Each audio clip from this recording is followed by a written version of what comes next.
Chapter 6 Political Parties Social Science Democratic Politics Part 2 Textbook in Political Science for Class 10th. Chapter 6 Political Parties Overview. In this tour of democracy, we have come across political parties several times. In class 9th, we noticed the role of political parties in the rise of democracies, in the formation of constitutional design, in electoral politics, and in the making and working of governments. In this textbook, we have glanced at political parties as vehicle of federal sharing of political power and as negotiator of social division in the arena of democratic politics. Before concluding this tour, let us take a close look at the nature and working of political parties, especially in our country. We begin by asking two common questions. Why do we need parties? How many parties are good for democracy? In the light of these, we introduce the national and regional political parties in today's India and then look at what is wrong with political parties and what can be done about it. Why do we need a political parties? So you agree with me, parties are partial, partition and lead to partition. Parties do nothing but divide people. That is their real function. Political parties are easily one of the most visible institutions in a democracy. For most ordinary citizen, democracy is equal to political parties. If you travel to remote part of our country and speak to the less educated citizen, you would come across people who may not know anything about our constitution or about the nature of our government, but chances are that they would know something about our political parties. At the same time, this visibility does not mean popularity. Most people tend to be very critical of political parties. They tend to blame parties for all that is wrong with our democracy and our political life. Parties have become identified with social and political divisions.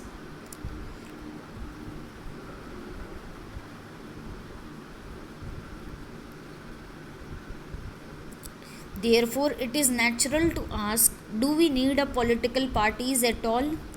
About 100 years ago, there were few countries of the world that had any political party.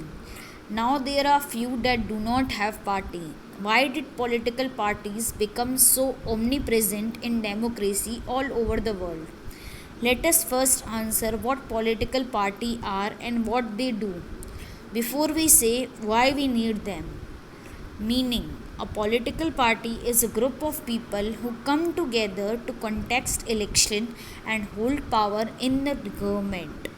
They agree to some policies and programs for the society with the view to promote the collective good.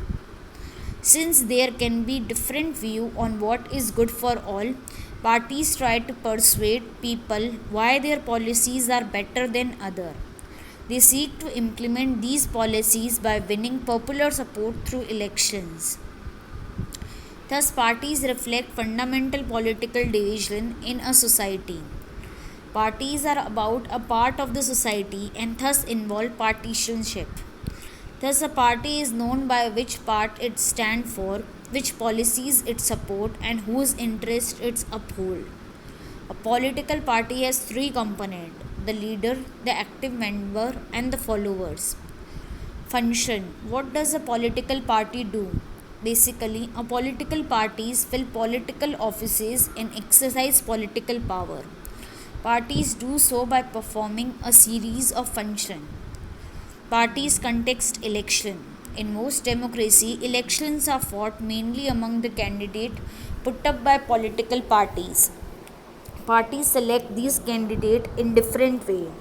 In some countries such as the USA, member and the supporters of a party choose its candidate. Now more and more countries are following this method.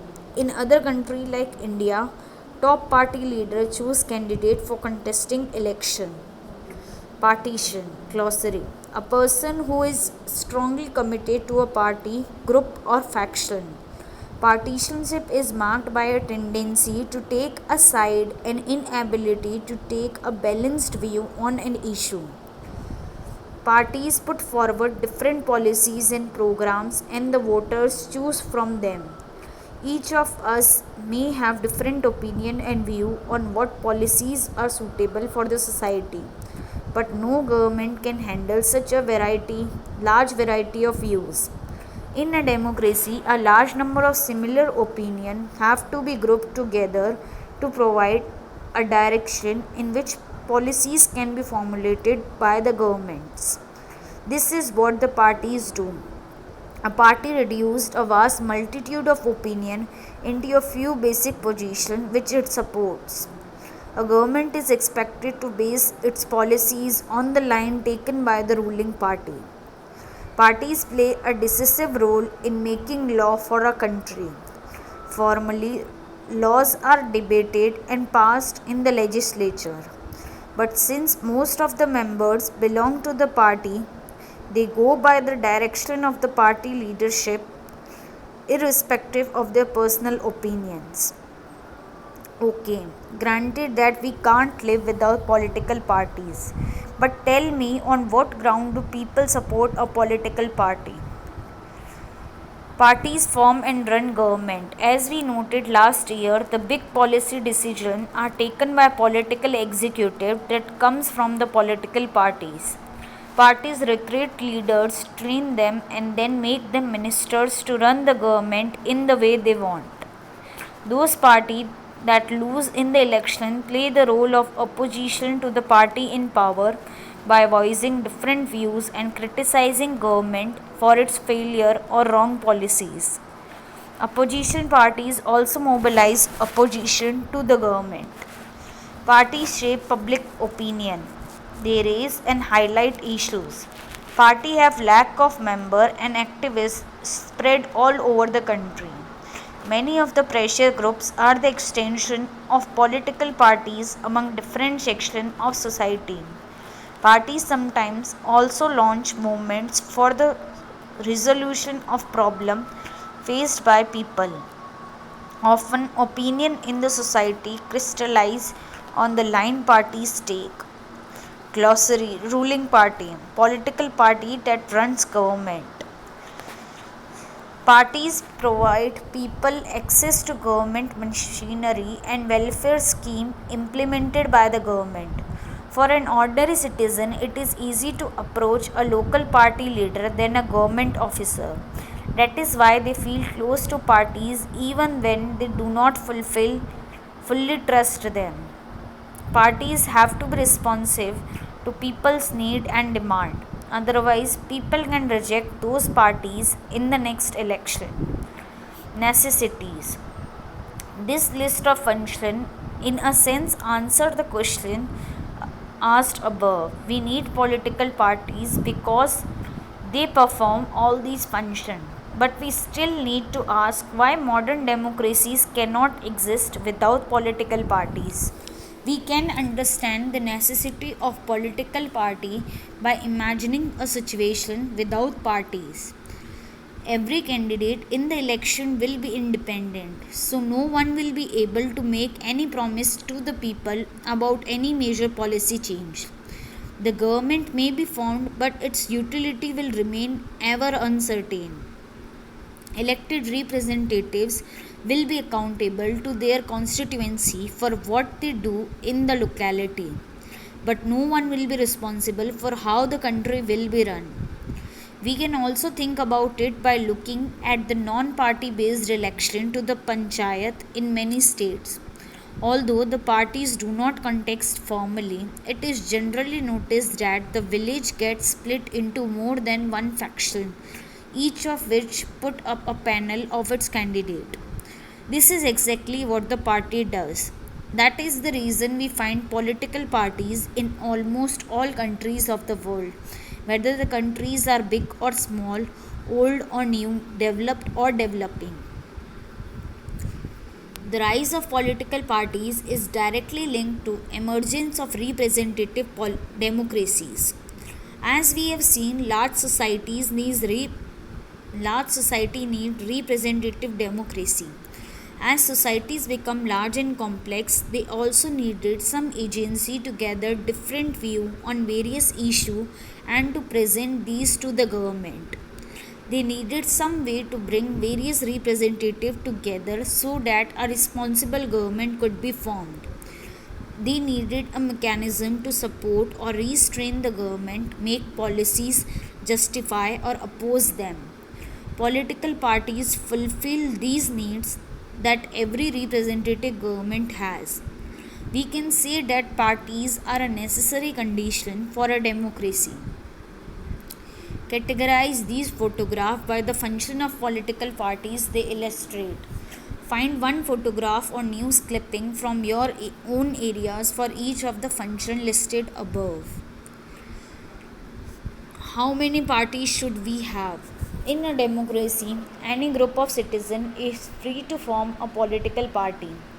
In this formal sense, there are a large number of political parties in each country. More than 750 parties are registered within the Election Commission of India. But not all these parties are serious contenders in the election. Usually, only a handful of parties are effectively in the race to win election and form the government. So the question then is, how many measure of or effective parties are good for a democracy? A moral force in politics. The inspiration behind the following imaginary narrative is Shri Kishan Patnaik, 1930 to 2004, also known as Kishenji. He was elected as a member of parliament from Sabalpur, Odisha in 1962. What did Kishenji means by an alternative political formation? The question came up in a conversation between Sudha, Karuna, Shaheen and Gracie. All four women had led very powerful people movement in different part of country. They were meeting in village in Odisha away from their day-to-day struggles to think afresh the future of people's movement. The discussion naturally turned to Kisenji, who was regarded as a friend, political philosopher, and a moral guide by all the movement groups in the country. We had argued that people's movement should embrace politics openly. His argument was simple yet powerful. Movement focused on a single issue are suitable as long as we wish to achieve limited changes in a particular aspect of life. But if we wish to bring about a fundamental social transformation, a basic change even in one aspect of life, we would need a political organization. People's movement must establish a new political formation to act as a moral force in politics. This was an urgent task, he said, because all the existing political parties had become irrelevant for social transformation. But Kisenji never clarified what that organization will be. He talked of an alternative political formation or a third force in politics. But did he mean a political party? Said Gracie. She felt that an old style political party was not the right instrument for social change.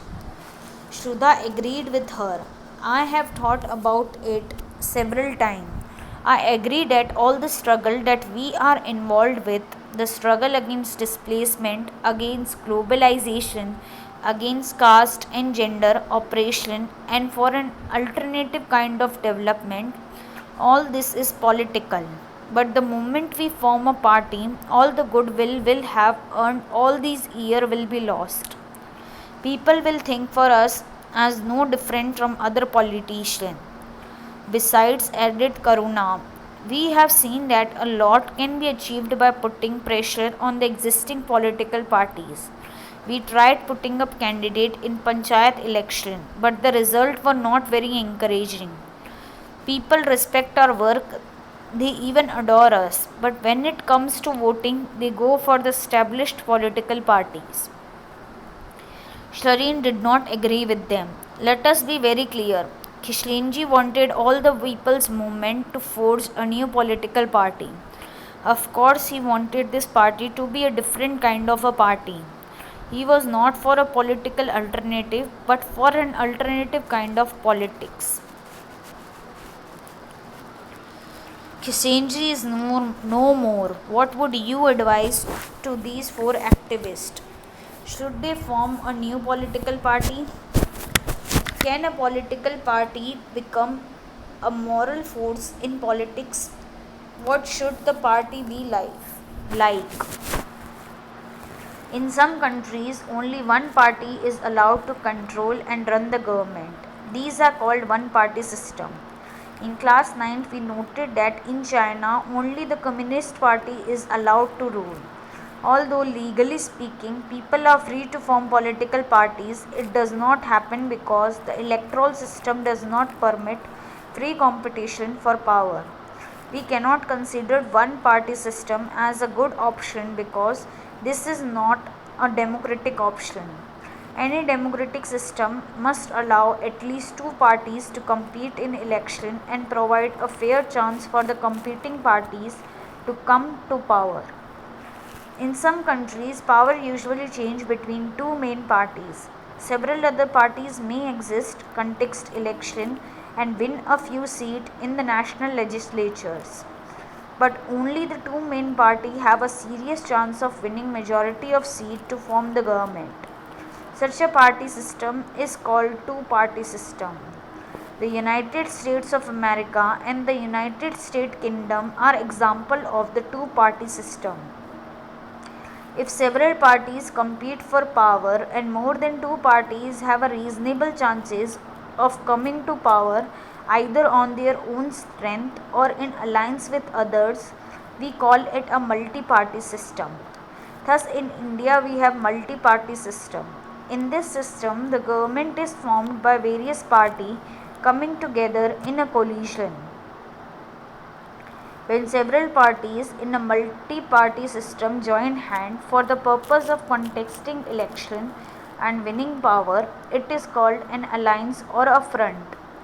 For example, in India, there were three such major alliances in 2004 parliamentary elections: the National Democratic Alliance, the United Progressive Alliance, and the Left Front. The multi-party system often appear very messy and lead to political instability. At the same time, this system allows a variety of interests and opinions to enjoy political representation. So, which of these is better? Perhaps the best answer to this very common question is that this is not a very good question. Party system is not something any country can choose. It evolves over a long time depending on the nature of society, its social and religion divisions, its history of politics, and its systems of election. These cannot be changed very quickly. Each country develops a party system that is conditioned by its special multi-party system.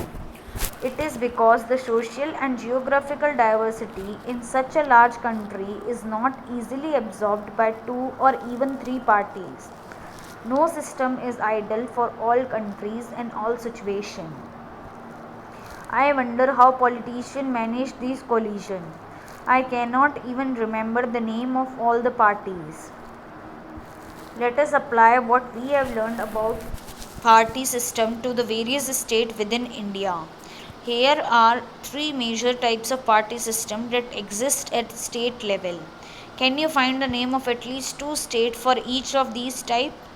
Two-party system, multi-party system with two alliances, multi-party system. Popular partition in political parties. Popular participation in political parties. It is often said that political parties are facing a crisis because they are very unpopular and the citizens are indifferent to political parties. The available evidence shows that this belief is only partially true for India. The evidence based on the series of large sample survey conducted over several decades shows that Political parties do not enjoy much trust among the people in South Asia. The proportion of those who say their trust in political party is not much or not at all is more than those who have some or great trust. The same is true of most other democracies as well. Political parties are one of the least trusted institutions all over the world. Yet the level of the participation in the activities of political party was fairly high. The proportion of those who said they were member of some political party was higher in India than many advanced countries like Canada, Japan, Spain and South Korea. Over the last 3 decades, the proportion of those who report to be the member of political party in India has gone up steadily.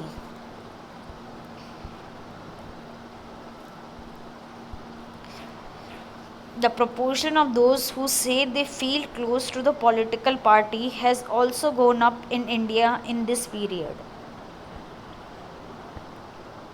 National parties. Democracies that follows a federal system all over the world tend to have two kind of political parties. Parties that are present in only one of the federal unit and parties that are present in several or all unit of the federation. This is the case in India as well. There are some country-wide parties which are called national parties. These parties have their unit in various states, but by and large, all these units follow the same policies, programs, and strategy that is decided at the national level. Every party in the country has to register with the Election Commission. While the Commission treats all the parties equally, it offers some special facilities to large and established parties. These parties are given a unique symbol, only the official candidate of that party can use that election symbol. Parties that get this privilege and some other special facilities are recognized by Election Commission for this purpose. That is why these parties are called recognized political parties. The Election Commission has laid down detailed criteria of the proportion of votes and seats that a party must get in order to be a recognized party. A party that secure at least 6% of total votes in an election to the Legislative Assembly of a state and win at least 2 seats is recognized as a state party. A party that secure at least 6% of the total votes in Lok Sabha election or assembly election in 4 states and wins at least 4 seats in Lok Sabha is recognized as a national party. According to this classification, there were 7 recognized national parties in the country in 2018. Let us learn something about each of these parties. All India Trinamool Congress AITC launched on 1 January 1998 under the leadership of Mamata Banerjee. Recognized as a national party in 2016, the party symbol is a flower and a grass. Committed to secularism and federalism, has been in power in West Bengal since 2011. Also has a presence in Arunachal Pradesh, Manipur and Tripura. In the general election held in 2014, it got 3.84% votes and won 34 seats, making it the 4th largest party in Lok Sabha. Bahujan Samaj Party BSP, formed in 1984 under the leadership of Khansi Ram, seeks to represent and secure power for the Bahujan Samaj, which includes the Dalits, Adivasis, OBCs and religious minorities. Draws inspiration from the ideas and teaching of Sahu Maharaj, Mahatma Phule, Pariyar Ramaswamy Naikar and Baba Saheb Ambedkar. Stands for the cause of securing the interest and welfare of the Dalits and oppressed people. It has its main base in the state of Uttar Pradesh and substantial presence in neighboring states like Madhya Pradesh, Chhattisgarh, Uttarakhand, Delhi, and Punjab. Formed government in Uttar Pradesh several times by taking the support of different parties at different times. In Lok Sabha election held in 2014, it polled about 4% vote but did not secure seat in the Lok Sabha. Bharatiya Janata Party BJP, founded in 1980 by reviving the erstwhile Bharatiya Jana Singh, formed by Syama Prasad Mukherjee in 1951, want to build a strong and modern India by drawing inspiration from India's ancient culture and values and Deen Dayal Upadhyay's ideal of integral humanism and Antodaya.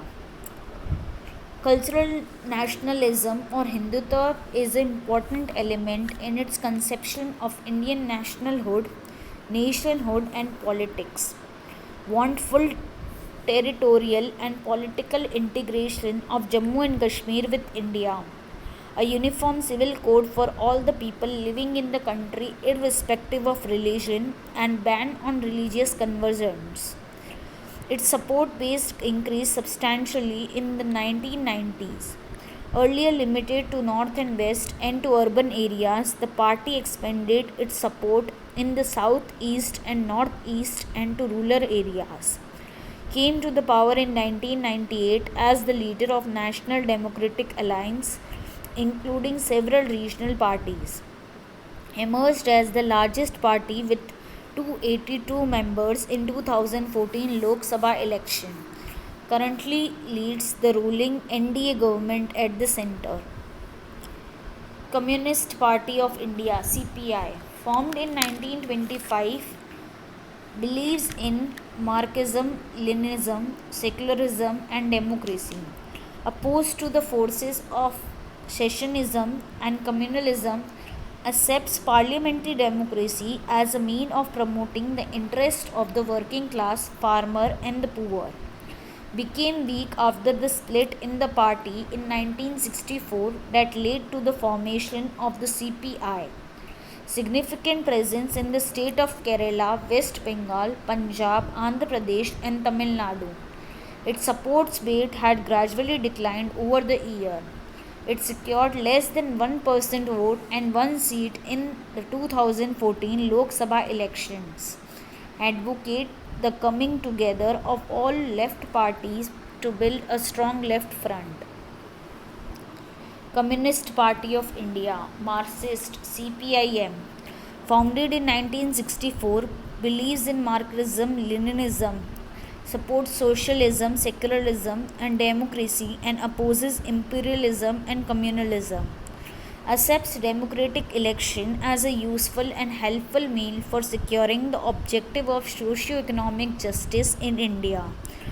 Enjoys strong support in West Bengal, Kerala, and Tripura, especially among the poor, factory worker, farmers, agricultural labor, and the intelligentsia. Critical of the new economic policies that allow free flow of foreign capitals and good into the country. Was in power in West Bengal without a break for 34 years. In the 2014 Lok Sabha election, it won 3% of vote and 9 seats. Indian National Congress, popularly known as Congress Party, one of the oldest parties of the world, founded in 1885 and has experienced many splits, played a dominant role in Indian politics at the national and state level for several decades after India's independence. Under the leadership of Jawaharlal Nehru, the party sought to build a modern secular democratic republic in India. Ruling party at the center till 1977 and then from 1980 to 1989. After 1989, its supports declined, but it continued to be present throughout the country, cutting across social divisions. A centrist party, neither rightist nor leftist in its ideology orientation.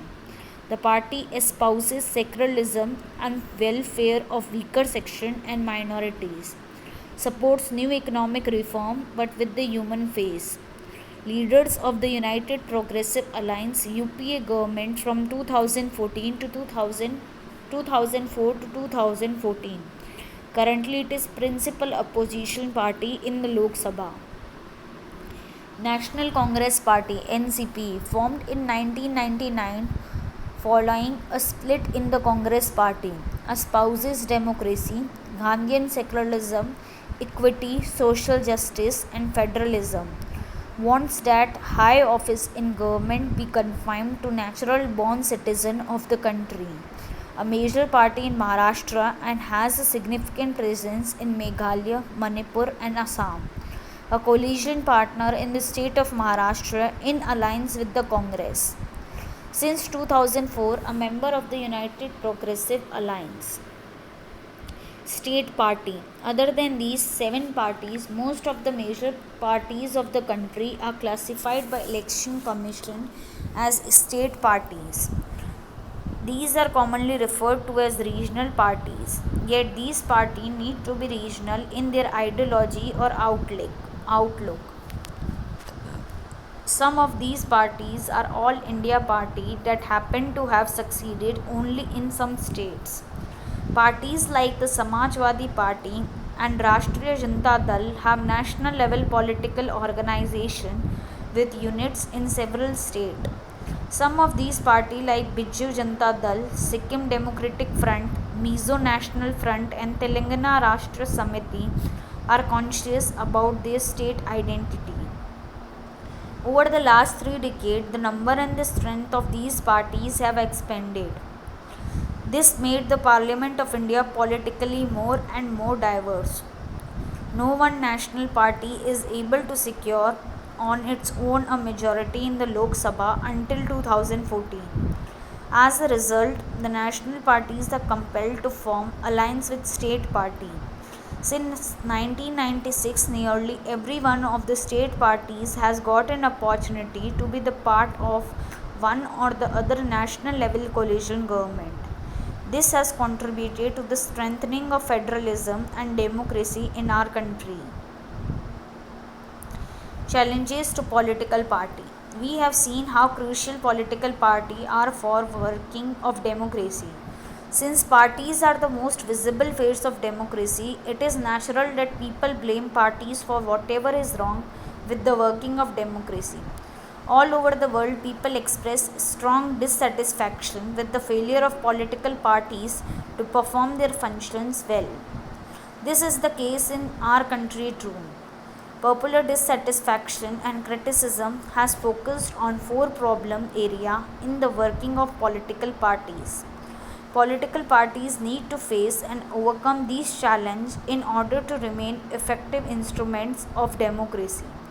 The first challenge is lack of internal democracy within parties. All over the world, there is a tendency in political parties toward the concentration of power in one or few leaders at the top. Parties do not keep membership registers, do not hold organizational meeting and do not conduct internal election regularly. Ordinary member of the party do not get sufficient information on what happened inside the party. They do not have the mean or the connection needed to influence the decisions. As a result, the leader assumes greater power to make decisions in the name of party. Since one or few leaders exercise paramount power in the party, those who disagree with the leadership find it difficult to continue in the party. More than loyalty to party principle and policies, personal loyalty to the leader becomes more important.